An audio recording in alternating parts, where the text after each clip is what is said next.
देखिए अब हमारे पास प्रॉपर टाइम आपको दिलवाएंगे, टेंशन नहीं।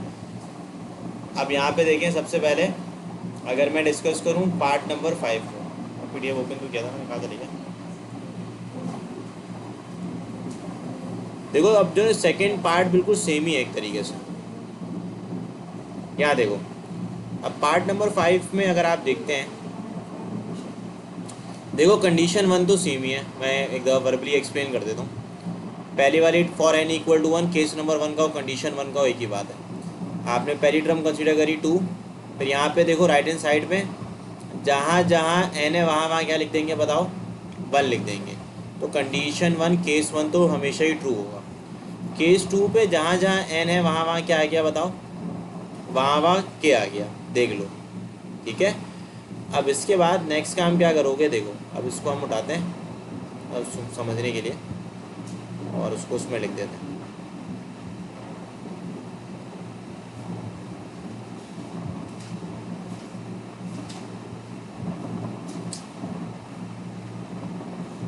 भाई ये देखो,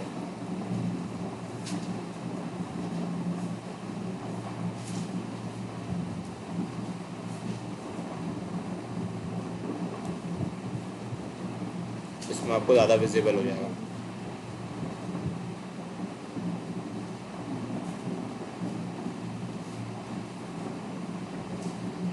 ये देखो भाई,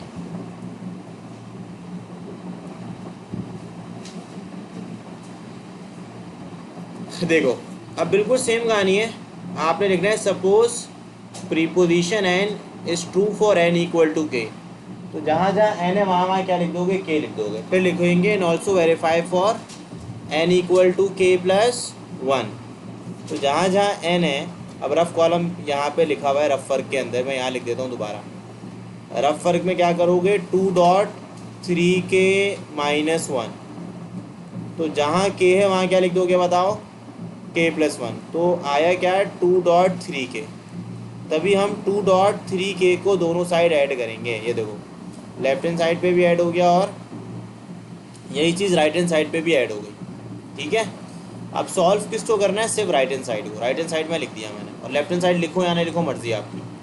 अब आप क्या करें, यहाँ पे लिखा हुआ था 3k-1 ना, सॉरी सिर्फ 3k लिखा हुआ था, यहाँ लिखा हुआ था सिर्फ 3k, देख लो यहाँ पे 3k था ना, तो यहाँ पे भी 3k ही है। अब आप क्या करें, इन दोनों में से शुरू के दो में से 3k कॉमन निकाल लें, तो पहली वाली टर्म 1 बच जाएगी, दूसरी वाली टर्म 2 बच जाएगी। 1 + 2 कितना होता है बताओ, 3 होता है। अब इसकी पावर 1 है, इसकी जाहिर सी बात है बेसिस सेम पावर्स क्या हो जाएंगी, ऐड। फिर आखिर में सेम वर्डिंग लिख देना, प्री पोजिशन। देखो यहाँ पर भी जहाँ जहाँ के था वहाँ वहाँ रिजल्ट क्या बनेगा, रिक्वायर्ड रिजल्ट, ऑलरेडी लिखा हुआ है, रिक्वायर्ड रिजल्ट ये होगा। जहाँ जहाँ एन है वहाँ वहाँ क्या आ जाएगा, k+1, ठीक है। तो जहाँ जहाँ एन था वहाँ वहाँ k+1 लिख दिया, दोनों ही कंडीशन हमारी ट्रू हो गई। अब इसके बाद वाला पार्ट अगर देखें, पार्ट नंबर 6, तो पार्ट नंबर 6 भी कोई मुश्किल नहीं है, लेकिन थोड़ी सिंप्लीफिकेशन इसमें ज़्यादा है बस। अगर आप इसको देखें, ये रहा पार्ट नंबर 6।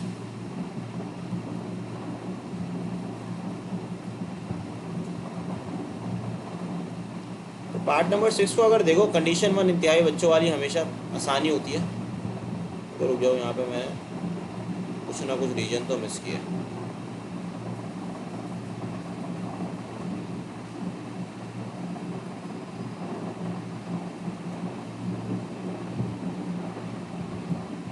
देखो भाई, अगर इस पर्टिकुलर सवाल को देखते हो तो इसमें भी कोई चेंजेस वैसे हैं नहीं। यहाँ देख लो,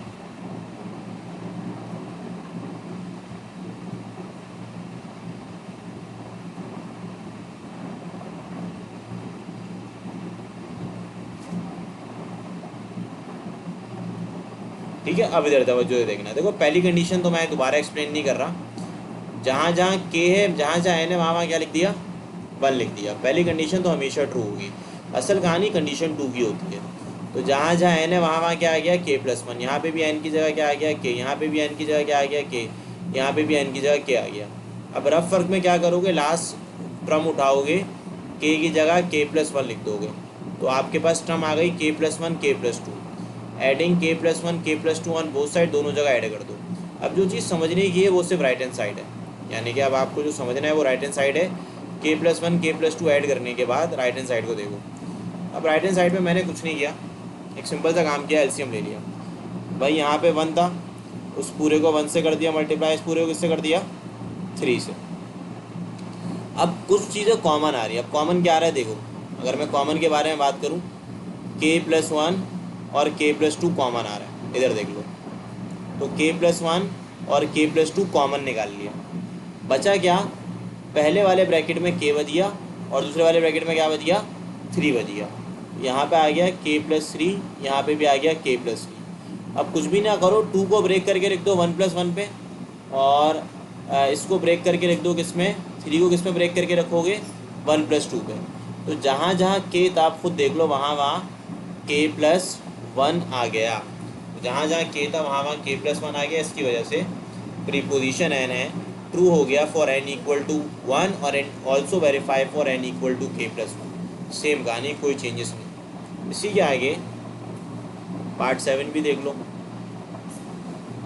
ये अच्छी बात होगी कि भाई आपको जो होमवर्क होंगे उसके सॉल्यूशंस भी मालूम होंगे, तो आपने कोई मुश्किल काम अगेन नहीं करना।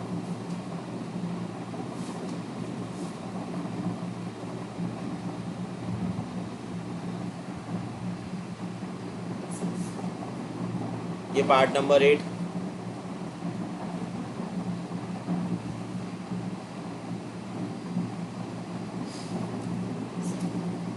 भाई देखो,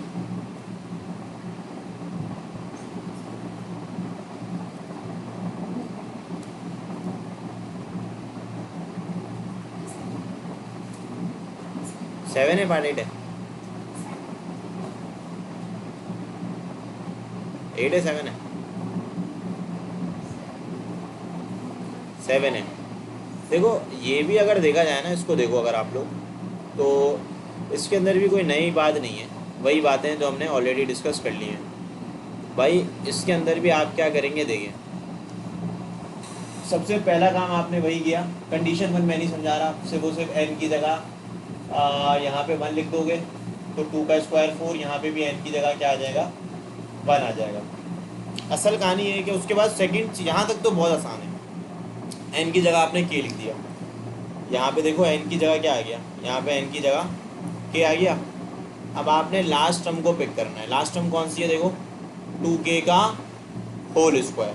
तो 2k का होल स्क्वायर लिखा, k की जगह k+1 लिख दिया, ये बन गया 2k+1 का होल स्क्वायर। इसको फर्दर मतलब ऐसे लिखोगे इसको, तो थोड़ा सा इन्होंने मिस्टेक करी हुई है। भाई देखो ये है 2k का होल स्क्वायर, सही है। अब आपने क्या करना है, k की जगह k+1 लिखना है।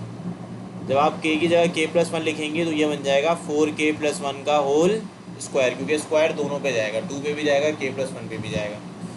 तो मैं 4k+1 का होल स्क्वायर दोनों जगह ऐड कर दूंगा, किधर, लेफ्ट हैंड साइड पे भी और राइट हैंड साइड पे भी, दोनों जगह ऐड कर दिया। अब जो समझने की चीज़ है वो राइट हैंड साइड में, क्योंकि लेफ्ट हैंड साइड सेम रहेगी। अब करा क्या है, ध्यान से देख लो भाई, पहले ना कॉमन निकाल लियो। कॉमन क्या आ रहा है देखो, k+1 दोनों में कॉमन आ रहा है और 2 कॉमन आ रहा है, सही है। तो कॉमन निकालने के बाद 2 कॉमन निकल गया, k+1 कॉमन निकल गया, यहाँ बच गया 3, यहाँ बच गया k, यहाँ बच गया k। और जाहिर सी बात है जब तुम k+1 कॉमन निकाल लोगे तो k+1 नहीं लिखोगे। यहाँ पे क्या रह गया, 2k+1, और 4 में से 2 कॉमन निकालोगे, 2 बच जाएगा, k+1 की एक पावर बच जाएगी यहाँ पे। यहाँ पे डिनोमिनेटर में अगर मैं बात करूँ तो जाहिर है डिनोमिनेटर में इसको ऐसे लिख देते हैं, चलो ज़्यादा बेहतर रहेगी, समझ आ जाएगी बात। यहाँ पे डिनोमिनेटर में क्या लिखा हुआ है, 3 लिखा हुआ है। अब आप इस 3 को इस 2 से करेंगे मल्टीप्लाई, और यहाँ 1 लिखा हुआ है, इस 1 को इससे करेंगे मल्टीप्लाई। 3 2 से क्या होता है, 6 होता है। अब इस 3 को पहले लिख लो 2 के साथ। अब इधर बनेगी, मिडिल टर्म ब्रेक करना पड़ेगा आपको। k को आप 2k से मल्टीप्लाई करें, फिर k को 1 से करें, फिर 6 को k से करें, फिर 6 को 1 से करें। जब आप मल्टीप्लाई करेंगे तो एक क्वाड्रेटिक इक्वेशन बन जाएगी, 2k² + 7k + 6। अब ये लिखा हुआ है 2k² + 7k + 6। तो आपने कुछ भी नहीं करना है, क्या आपने सिर्फ मिडिल टर्म ब्रेक करनी है। 7k, 2 6 = 12, 4 3 = 12, 4 + 3 7 होता है। इन दोनों में से आप 2k कॉमन निकाल लें, इससे 3 कॉमन निकाल लें, तो यहाँ आ गया कॉमन फैक्टर आ गया k+2, अनकॉमन फैक्टर आ गया 2k+3। अब नेक्स्ट काम क्या करोगे, देखो फर्दर कुछ भी नहीं करा, ब्रेक किया गया है, यानी कि इन्होंने डायरेक्ट कर दिया। मैं आपको इसकी वर्किंग समझा देता हूँ। देखो यहाँ पे ये हो जाएगा 2/3। अब देखो k+1 आ गया। अब 2 की जगह क्या लिखोगे, देखो 2 की जगह जाहिर है यहाँ पे अगर मैं डिस्कस करूँ, यहाँ पे आ गया k+1+1। अब इसके आगे क्या करो, 2 कॉमन, 2k+1+1 लिखा हुआ है ना, ऐसा नहीं करो। यहाँ पे इसको ब्रेक कर लो। किस पे करोगे ब्रेक, क्योंकि 2 कॉमन निकालना है ना।